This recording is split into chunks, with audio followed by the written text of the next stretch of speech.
The kingdom of Nri had always been a land of peace, led by its wise and just queen, Osinachi.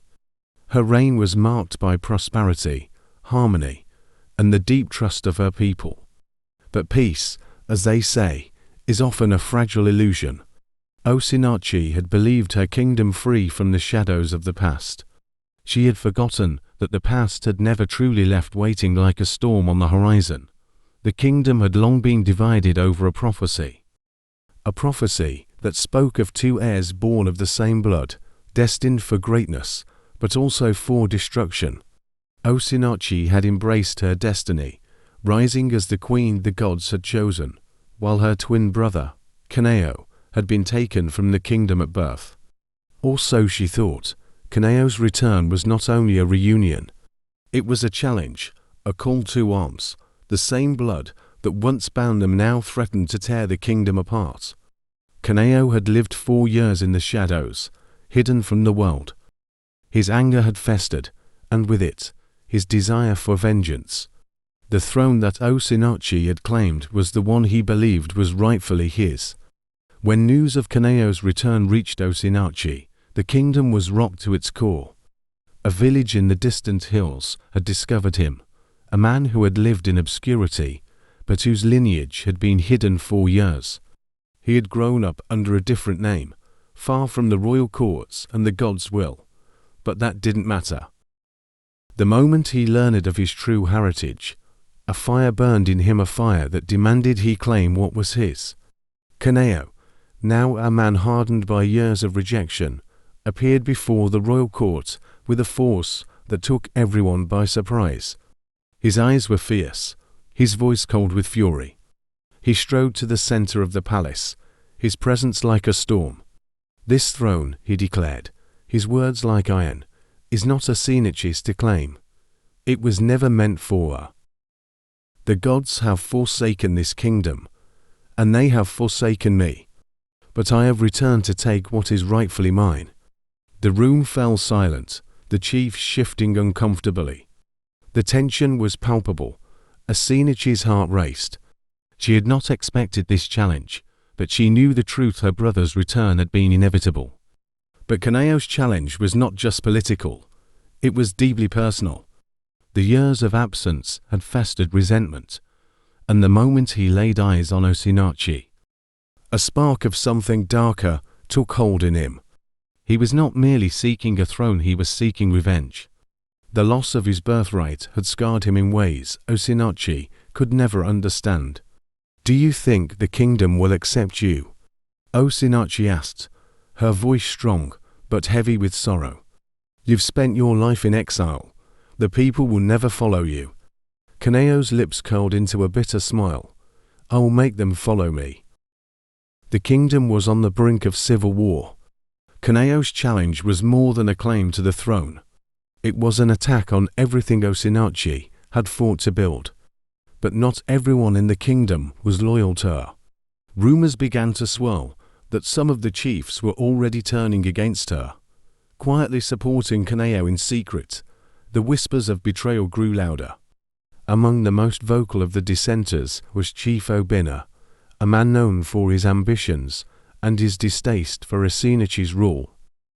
He had long believed that a man should sit upon the throne, and now, with Kanayo's return, he saw an opportunity to claim power for himself. Obinna met with other chiefs in the dead of night, their faces hidden from the light. Their plots were simple but dangerous. If they could convince the people that Osinachi was an illegitimate ruler, they could crown Kanayo as king. The kingdom's stability was no longer a certainty. A civil war was imminent, and Osinachi's reign was in peril. But Osinachi was not blind to the growing unrest. She had long been aware of the murmurs behind her back. Her leadership had been a point of contention for many, especially among the traditionalists who believed that a woman's place was not on the throne. The return of her brother had given them a rallying cry for rebellion. Meaning, whilst farming, if one encounters what is bigger than the farm, one sells the barn. Explanation: one who incurs what is beyond one's ability. He'd have to look for a solution from a source of greater capability than himself. In a quiet corner of the palace, Osinachi sought counsel from her most trusted advisor, Nkem. His wisdom had guided her since her early days as queen, and she needed him now more than ever. "Father," she began, her voice barely above a whisper, "the chiefs, they are turning against me. They are backing Kanayo. What should I do?" Nkem's face darkened. "The kingdom is being torn apart, my daughter, but do not forget what you have learned. Power is not merely in the throne, it is in the hearts of the people. If you can prove to them that your heart beats for them, you will rise above all the plots of traitors." "But what of Kanayo?"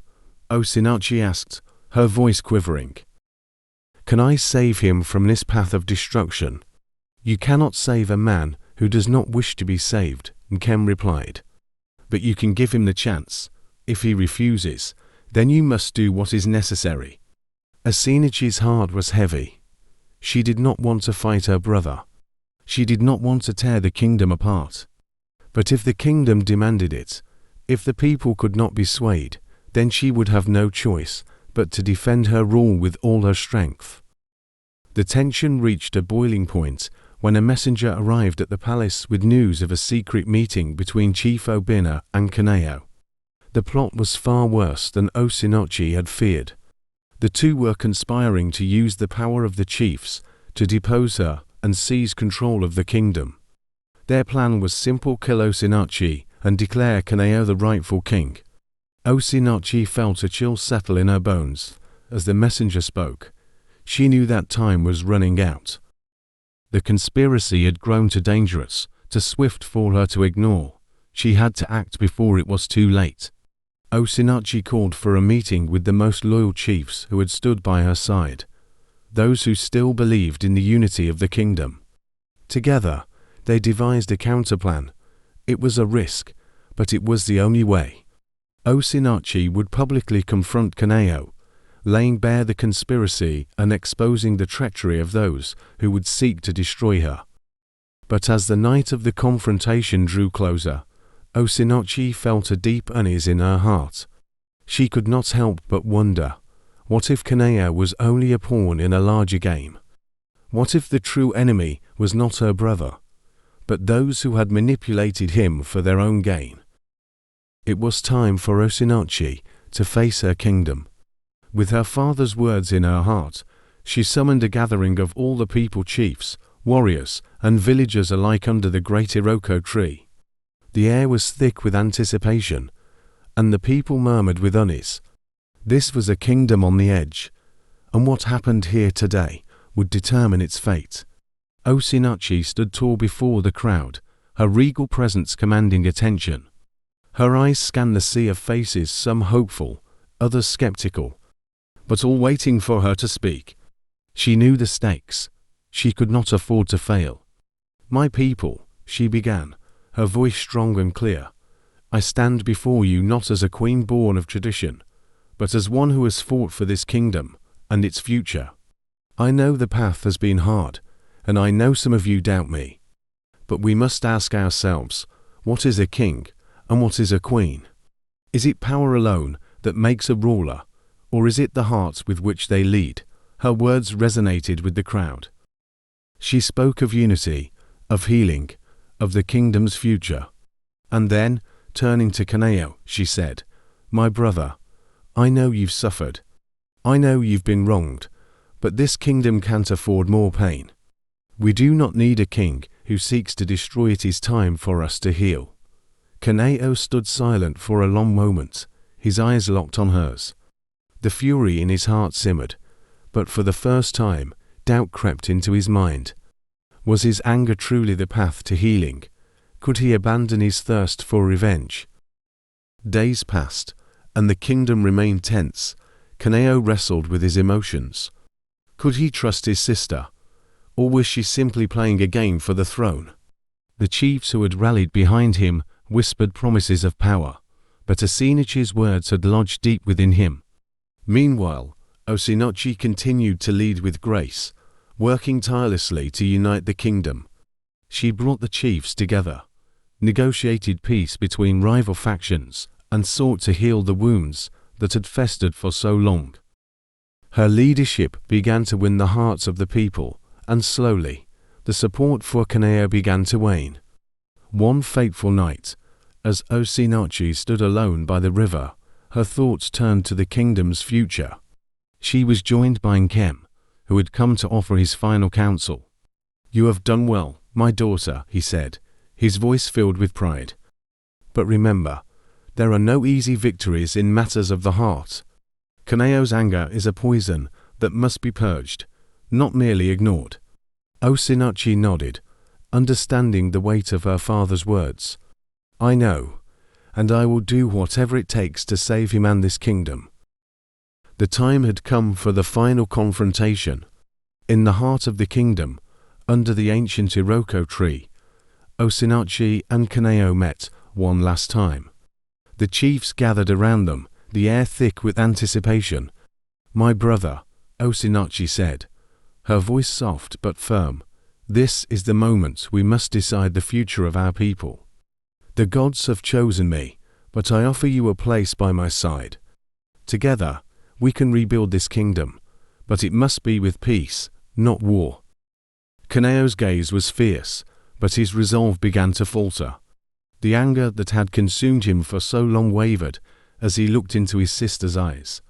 And for the first time, he saw her not as a rival, but as the leader she had always been. With a heavy heart, Kanayo stepped aside.